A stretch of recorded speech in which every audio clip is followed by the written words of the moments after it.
नमस्कार, मैं डॉक्टर संतोष आपका स्वागत करता हूं। आज के इस नए YouTube के वीडियो में बात करेंगे आज एक बेहतरीन दवा जो कि सर्दी के मौसम में तरह तरह की बीमारियों के लिए आपके लिए फायदेमंद है। डेफिनेटली आप इसको घर में रखिए।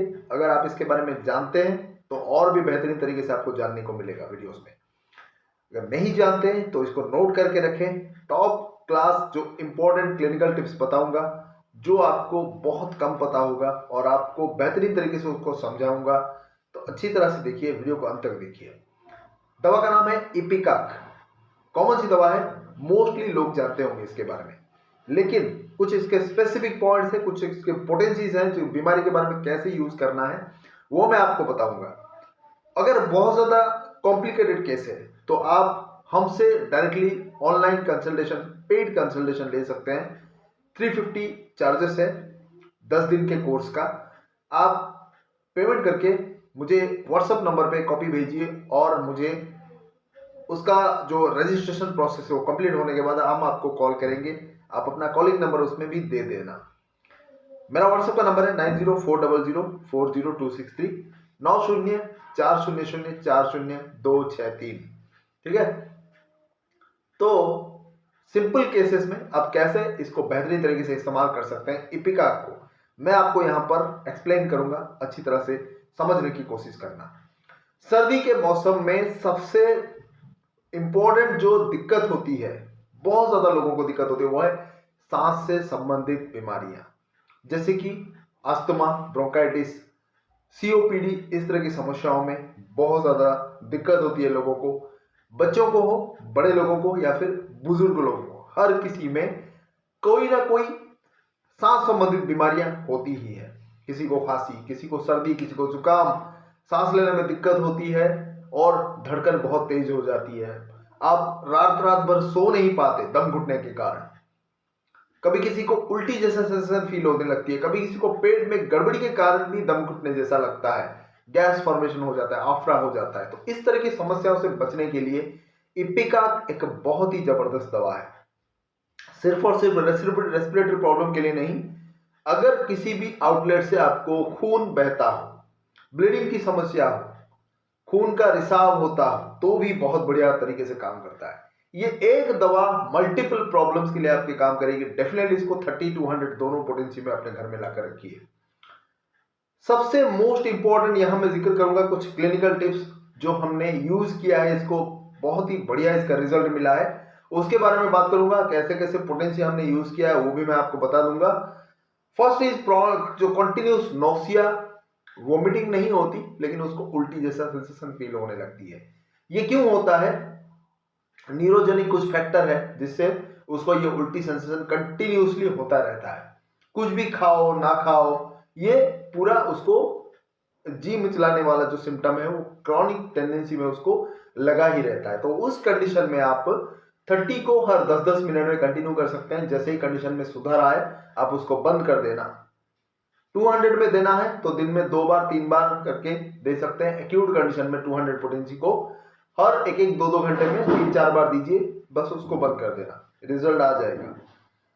ठीक उसी तरह रेस्पिरेटरी प्रॉब्लम है, वल्गम बहुत ज्यादा होती है, खांसते हैं, ऊपर नहीं आता, निकलता नहीं है, रेटलिंग कफ होते हैं, जैसे कि अंतिम टार्ट में आपको देखने को मिलेगा।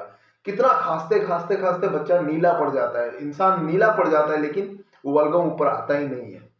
इपिकाक में भी ठीक उसी तरह लक्षण है, वल्गम छाती में भरा हुआ रहता है, खांसी होती ही रहती है लेकिन वल्गम ऊपर आता नहीं है। दम घुटने जैसा महसूस होता है फिर भी वो खांसी कम नहीं होती, खांसते खांसते बेचारा पूरा थक जाता है।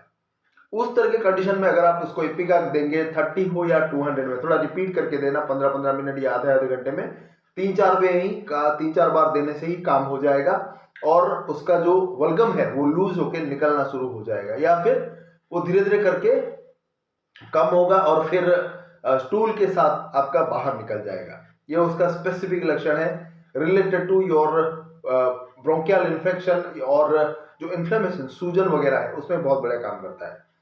तीसरा इंपॉर्टेंट मैंने कहा कि ब्लीडिंग, कोई भी शरीर में किसी भी जगह से अगर नाक से, मुंह से, आंख से या एनस के रास्ते में, जैसे कि पाइल्स में होता है, फिशर में अगर खून का रिसाव होता है, या फिर मेंस्ट्रुअल पीरियड में ज्यादा भी ब्लीडिंग होता हो औरतों को, तो वहां पर भी आप इपिकाक दे सकते हैं। रिपीटेशन वे में देना, 10-10, 15-15 मिनट में 30 पोटेंसी का आप दीजिए, खून का रिसाव रुक जाएगा। जैसे हेमामिलिस मिलेफोलियम वो थोड़ा देर से काम कर सकती है, लेकिन सिर्फ और सिर्फ अगर आपको ब्लीडिंग है तो हेमामिलिस मिलेफोलियम फिकस रिलीजियोसा आप उसको दे सकते हैं। लेकिन along with your respiratory problem और नॉसिया जैसा सिम्टम, अगर आपको खून का रिसाव होता हो तो इपिका बढ़िया काम करता है, और उस जो सूजन में जो खून का रिसाव होता है उसको तुरंत वो चेक करता है। तो इसको डेफिनेटली यूज करिए।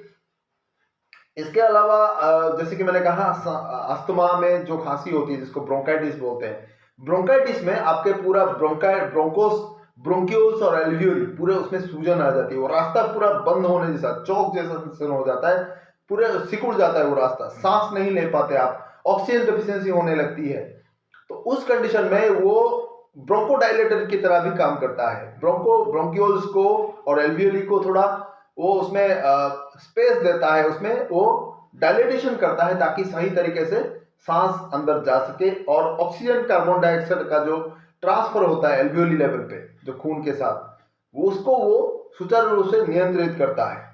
ठीक है, तो उसको ध्यान में रख के आप इसका इस्तेमाल करिए। वहां पर भी आप 30 पोटेंसी में हर आधे आधे 1-1 घंटे में ले सकते हैं। एक्यूट दवा है, बहुत ही स्पेसिफिक दवा है, आप इसको रिपीट कर सकते हैं। कंडीशन में जैसे सुधार आ जाए इसको बंद कर देना या फिर ड्यूरेशन बढ़ा देना, उसी तरह से देते रहेंगे तो प्रॉब्लम में बढ़ोतरी होगी, एग्रावेशन जिसको बोलते हैं। ठीक है, बुखार में भी बहुत ज्यादा इसका इस्तेमाल होता है।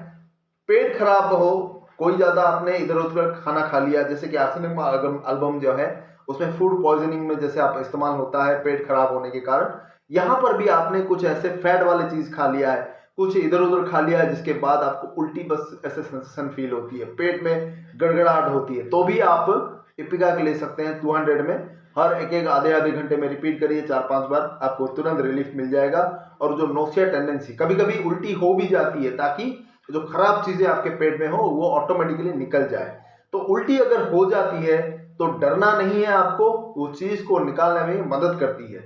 अगर बाई चांस आपको उल्टी नहीं हुई तो ऑटोमेटिकली वो नोशिया अच्छा हो जाएगा और डायरिया के रूप में वो निकल जाएगा। ठीक है, तो उल्टी हो या फिर डायरिया हो, फूड पॉइजनिंग के केस में इपिका लेने के बाद आपको डरने की कतई जरूरत नहीं है। जो खराब चीज है वो शरीर से निकाल कर वो फेंक देगा, चाहे या तो स्टूल के माध्यम से या फिर उल्टी के माध्यम से। तो आपको जैसे ही कंडीशन में सुधार आ जाए उसको तुरंत बंद कर देना है। ये स्पेसिफिक पॉइंट आप याद रख लीजिए। कमर दर्द में भी, बुखार में भी बहुत बढ़िया काम करता है, यूज किया है हमने। और इसको आप आर्सेनिकम एल्बम के साथ ऑल्टरनेट वे में भी दे सकते हैं, जैसे कि वायरल सीजन जैसे कोरोना पीरियड में हमने इसको कई बार इस्तेमाल किया है। आर्सेनिकम इपिका को 30 पोटेंसी में दिन में 3-3 बार 4-4 बार भी हम एक्यूट कंडीशन में रिपीट करते रहे, लेकिन उसको जो जिसको भी कोरोना का इन्फेक्शन था वो उससे बच गया, उसको कोई दिक्कत नहीं हुई। लेकिन जिन लोगों ने इसका इस्तेमाल नहीं किया और बहुत कॉम्प्लिकेशंस आए, उन्होंने एंटीबायोटिक्स का इस्तेमाल किया, फिर उनको कोई नहीं बचा पाया। तो आर्सेनिकम एल्बम इपिका ये दोनों आपस में मिलते जुलते हैं, भाई है। आप इसको ऑल्टरनेट करके भी दे सकते हैं। रेस्पिरेटरी प्रॉब्लम, वायरल इन्फेक्शन में, सर्दी जुकाम खांसी, सांस लेने में दिक्कत, किसी भी तरह का इस तरह के इन्फेक्शन में आप ऑल्टरनेट करके दीजिए। दिन में 2-2 बार या 3-3 बार करके अदल बदल करके दीजिए। पहले आर्सेनिक दिया, फिर इपिका, फिर आर्सेनिक, फिर इपिका, ऐसे 2-2 3-3 घंटे में ऑल्टरनेट करके दीजिए, देखेंगे रिजल्ट बहुत बढ़िया आएगा। तो इस तरह के जो दवाइयां हैं आप अपने घर में डेफिनेटली लाकर रखिए। 30-200 दोनों पोटेंसी में डेफिनेटली आपको मदद मिलेगी हर तरह की समस्याओं से बचने के लिए। ये तो आज का इंपॉर्टेंट मेडिसिन इपिका। ऐसे ही बेहतरीन वीडियोस देखने के लिए बने रहिए मेरे इस चैनल के साथ। और अगर आप पेड कंसल्टेशन चाहते हैं तो डेफिनेटली मेरे व्हाट्सएप नंबर पे संपर्क करिए, जिसका नंबर है 9040040263, 9040040263। उसमें लिख के दीजिए पेड कंसल्टेशन 350 फॉर 10 डेज है। स्क्रीनशॉट भेजकर मुझसे डिटेल में बात कर सकते हैं अपने बीमारी के रिलेटेड।